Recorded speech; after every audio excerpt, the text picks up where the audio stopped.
Bonjour les amis, c'est Oli le Belge. Alors, on l'aura attendu.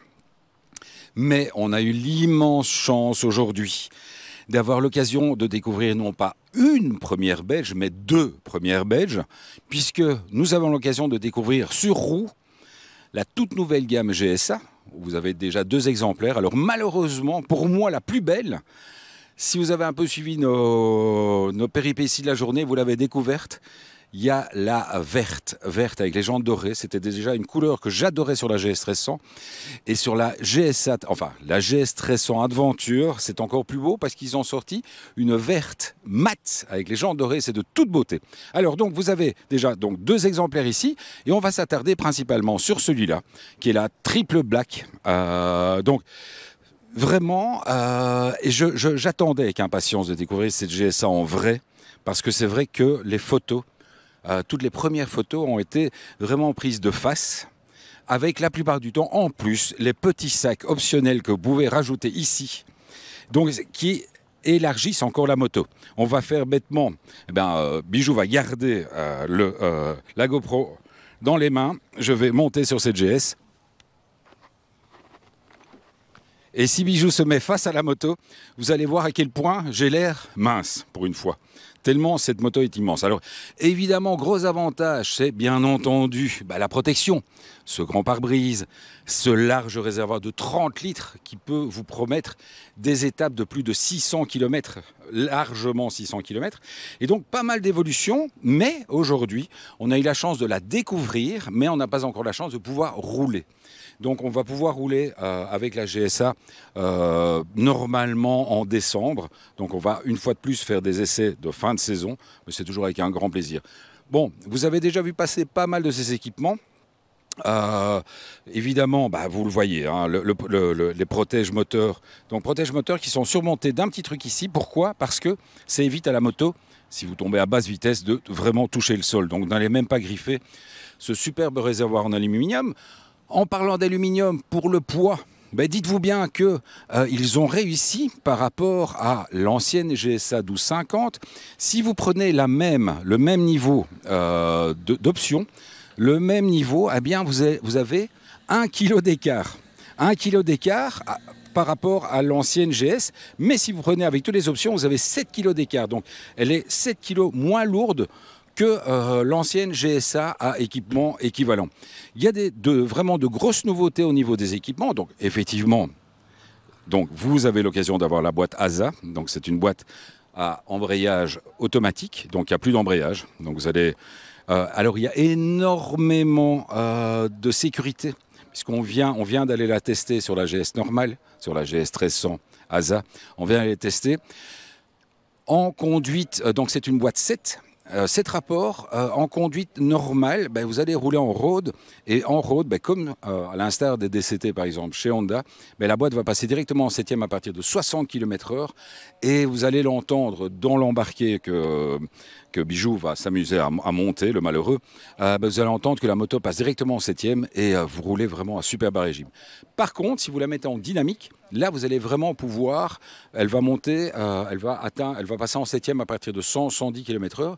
Elle est beaucoup plus réactive et donc c'est beaucoup plus amusant. Maintenant, c'est clair que vous allez voir dans les images, BMW nous a concocté vraiment une trace extraordinaire, faite de petites routes. J'ai vraiment plaint psychologiquement notre pauvre Bijou qui me suivait avec la GSX S1000 GT. C'était vraiment une route pour trail. Et donc, naturellement, je suis passé en boîte manuelle, donc toujours sans embrayage. Mais vous avez toujours le sélecteur au pied. Et là, vous retrouvez votre GS comme d'habitude. Super fun, super agile, etc. Moto. Alors, il y a des petites nouveautés. Vous l'avez déjà vu sur pas mal de vidéos. Par exemple, ce petit clapet ici qu'on retrouvait déjà sur certaines RT. Et c'est extrêmement pratique. Il faut savoir que c'est ventilé en plus. C'est très important parce que c'est ce genre de truc qui a tendance à pas mal chauffer. Toujours le système de clé, et on me l'a encore appelé aujourd'hui, donc clé qui dort. Donc qui après 5 minutes se met en veille pour d'une part sauvegarder les piles et puis d'autre part pour éviter que l'on puisse copier votre clé. Alors si j'ai bien regardé une vidéo de notre ami Tescar, il nous a bien montré qu'ici en dessous vous avez directement une prise USB sur laquelle vous allez pouvoir faire charger votre téléphone, etc. Ça fait partie des équipements qui sont d'origine. Il y a également ici la possibilité de mettre un sac de réservoir avec, donc, que vous allez pouvoir déclipser ici pour faire le plein.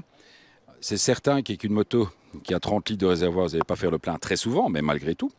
On retrouve le cockpit dans la même idée. Par contre, en nouveauté, il y a toujours le système des deux radars, donc radar avant, radar arrière. Donc radar avant qui est un cruise control adaptatif ou un tempomat pour nos amis suisses.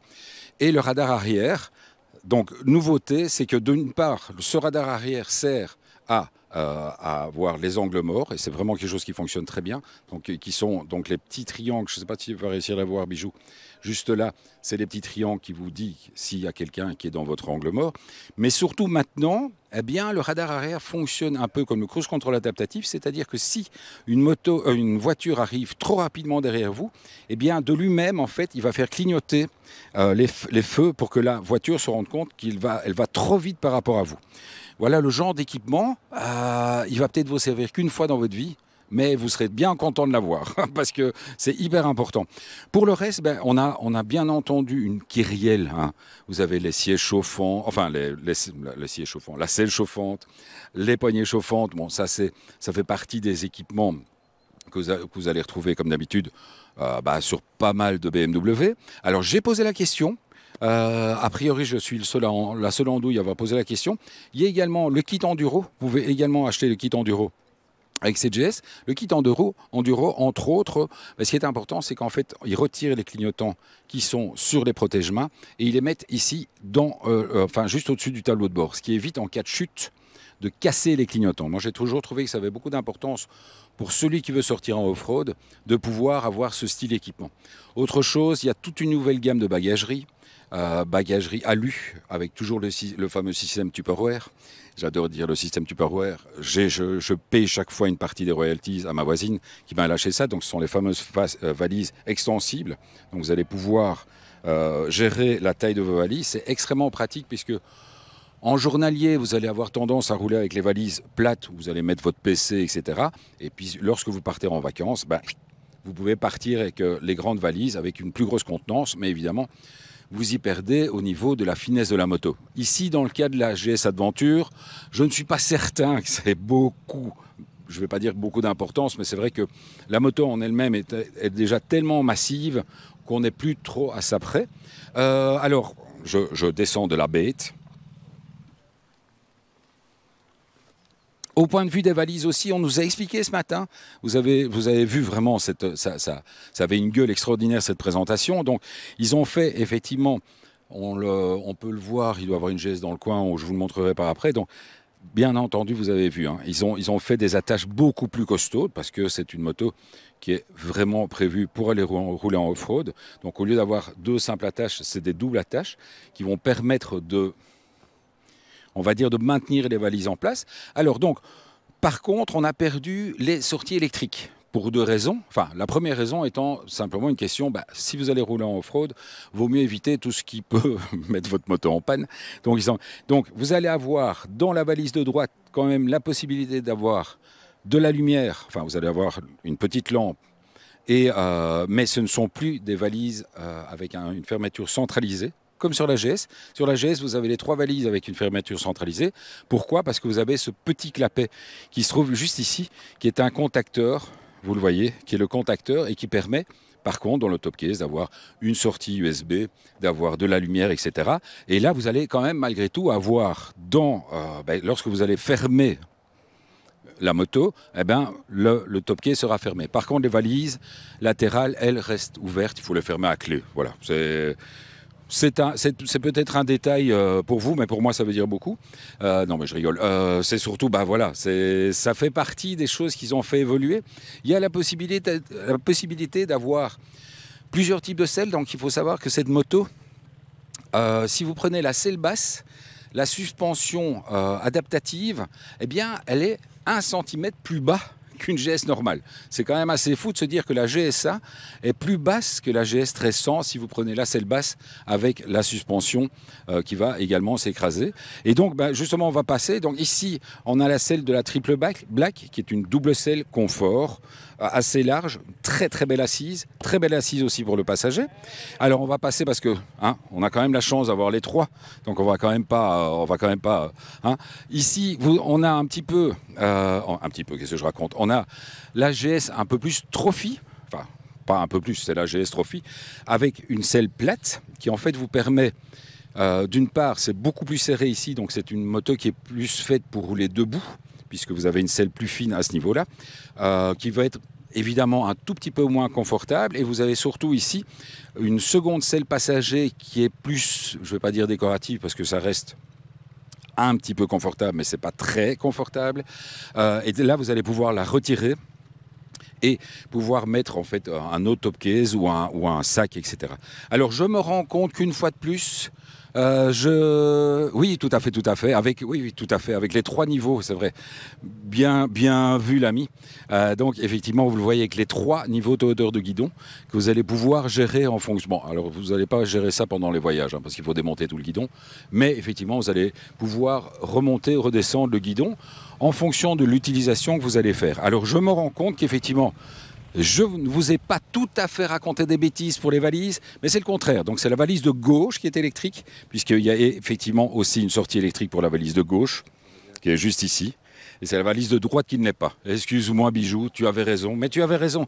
Mais j'essaye de vous donner un maximum d'infos, et c'est vrai que ce n'est pas toujours évident. Et vous le voyez que sur celle-ci, en fait, il n'y a pas de porte-paquet, puisque donc c'est vraiment fait pour que vous retirez la selle passager et de mettre vraiment une valise qui est faite pour la moto, et vous allez pouvoir vraiment en fait recentrer. Vous savez que je suis je parle très souvent de ce problème de top case qui ressort un petit peu. Je le vois pour l'instant par exemple avec la Benelli. Mais donc effectivement, lorsque vous partez en off-road, c'est quand même vachement pratique d'avoir quelque chose de plus centré et qui va ramener le poids vraiment au milieu de la moto. Alors, dernière ici, on a et celle-ci, c'est tout simplement, on va dire la de base, mais vous avez déjà donc sur la de base, donc l'ASA n'est pas de base, donc la boîte automatique n'est pas de base, c'est une option.